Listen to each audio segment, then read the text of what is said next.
A body of research in the behavioural sciences on smiling is relevant to us both for our interest in attempting to understand ordinary individual actions and also in attempting to give philosophical theories about joint action. That's why I'm going to focus later on sharing a smile. But first of all, let's try to get a handle on smiles themselves. What distinguishes a genuine smile from something that looks very much like a smile, but is merely the consequence of some involuntary muscle spasm, or is merely caused by the exhalation of some gas from your stomach through your mouth? What distinguishes those genuine smiles? I want to offer you a very simple suggestion. The genuine smiles alone are instrumental actions. Now, on the face of it, you might say, Steve, that's a bit puzzling. How could a smile be an instrumental action? An instrumental action, you remember, is an action which occurs in order to bring about some outcome. What are the outcomes that smiling occurs in order to bring about? Well, that turns out to be quite a complicated question because smiles play an important social role and also seem to be important to some extent in individual cognition as well. But there's a more direct answer to that question. The outcome to which a smile is directed is the production of that very smile. The goal of a smiling action is indeed to smile that particular smile.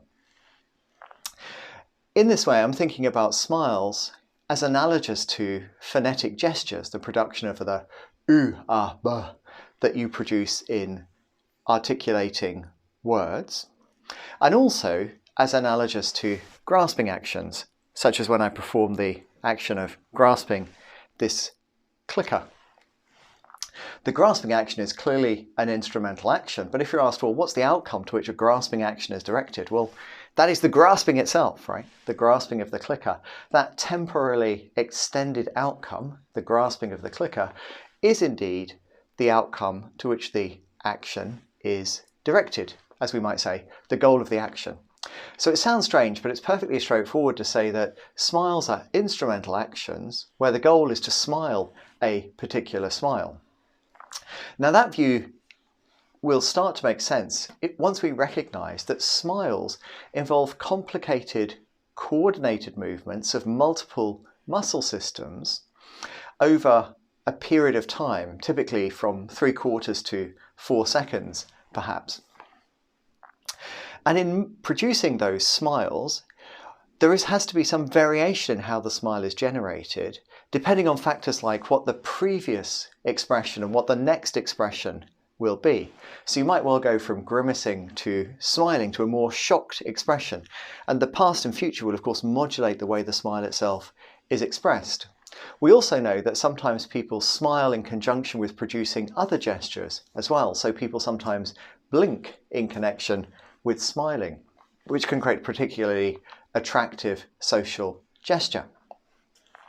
We know that people very often need to suppress smiles and that doing that can be difficult because smiling might be inappropriate in a situation where you would otherwise spontaneously and naturally smile.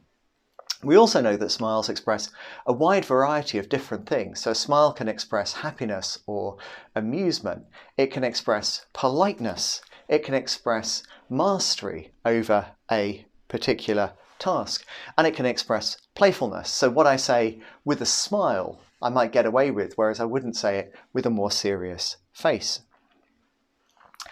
So smiling involves complicated coordinated muscle movements and varies dramatically depending on the context in a sequence of actions, and also the wider social context in which it occurs can serve a whole variety of further ends. These are all considerations which don't require but motivate us in thinking that smiles are instrumental actions. Now, of course, smiles can be quite variable from one to another. That's why I'm going to show you a second smile here. Can't resist this one. So the first thing to note about smiles as actions is that they create problems for many attempts to solve the problem of action. Although they're sometimes produced intentionally, a genuine smile can be something which is unexpected to the agent, and even something that the agent herself doesn't want. So the agent would ideally have wanted to suppress a smile, but absolutely failed to do so. Think about a situation where you're having an argument and you're trying to keep things serious, but some amusing thing happens and you just cannot resist the impulse to smile, though perhaps you tried. It's also notable that people smile in their sleep. This seems to be particularly true, rather wonderfully, of newborn infants. What's striking to me here is that you're going to have a hard time accounting for smiles in your theory about what distinguishes actions from events that merely happen to you, whether you follow something like the standard solution, according to which actions are events that are appropriately related to intentions, or whether you follow a more Anscomian view, and you think that actions involve a certain kind of non-observational knowledge of what's happening. Well, very often smiles are surprising, and an ability to answer why questions. Very often you have to think about a situation in order to work out why you're smiling. Right? It's far from obvious, and indeed you may not know very much about your smile at all. So it's hard, I think, to build a full-blown objection from the case of smiles, but it looks like there is a serious question about what distinguishes a genuine smile from something which might have many superficial characteristics of a smile but isn't an action at all. That looks very much like an instance of the problem of action, but none of the philosophical tools that lie readily to hand, whether from Davidson and his group or from Anscombe and her group, seem to help us with this case. But what I am most interested in this section are cases where we are sharing a smile, you and I. So far I've been suggesting that a smile is an instrumental action, the goal of which is to smile a particular smile. But there are many cases in which you and I smile together.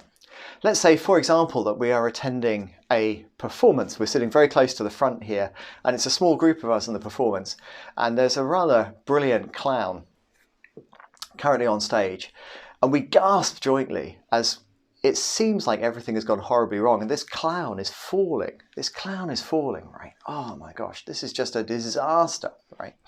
But then suddenly we realise that what was previously seeming to be a disaster is actually all part of the show after all. How brilliant is that? And so the gasp of pain turns to a smile of amusement. And as our emotions unfold, so of course the smile unfolds with the emotions. We know that the way that the emotions unfold will influence how that is expressed in the smile, and conversely, the smile itself will influence the emotions in the sense that if we suppress the smile, it's likely to dampen our amusement. So there we are. But now something new happens. I turn to you and you turn to me, and we share that smile. Right? We share that smile. So it's not just that I'm smiling and you're smiling, but there is an interesting sense in which you and I are sharing a smile. And then perhaps the lights go up and we're applauding for the clown and smiling now, still smiling, of course changed by the change in emotion, hoping that our smiling together will provide to the clown part of our reward for the performance. So now we have a triadic situation where you and I are smiling a smile together. This is our joint action, which is directed in part at the clown, a third party. So here's a very simple idea. There are joint actions involving sharing a smile, sometimes dyadic, sometimes triadic, and we want to be able to distinguish those from cases where the smiling occurs in parallel but merely individually. Cases where I might smile at the clown's performance and you might smile at the clown's performance, and we do so simultaneously because of the common cause, but there's really nothing more to it. So then the question is, look, what distinguishes the sharing the smile, the genuine joint action cases, from the merely in parallel cases? And I think here, again, our standard philosophical tools are not going to take us very far. So if we think about Michael Bratman on shared intention, it seems unlikely that there is a role for shared intention in sharing a smile. Or if we think about Margaret Gilbert and her work on commitment, it seems unlikely that in sharing a smile, we should be appealing to some kind of joint commitment that we smile this smile together. I'm not saying it's impossible, it just seems that this probably isn't going to be something that helps us to understand the distinction between sharing a smile and merely smiling in parallel because of some kind of common cause here. So if we were to answer this question, I think minimally we'd need to appeal to two conditions, right? So the first condition is that there should be some bodily coordination between us. Right? The whole thing should be interlocking. And the way that my smile unfolds should depend on the way that your smile unfolds, and conversely. There needs to be some kind of coordination between us so that when we're smiling and we look at each other and then we look out, it's not that that makes no difference at all to how the smiles unfold.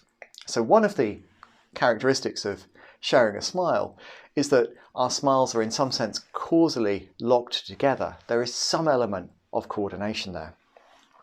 A second thought is that there ought to be an emotional coordination between us.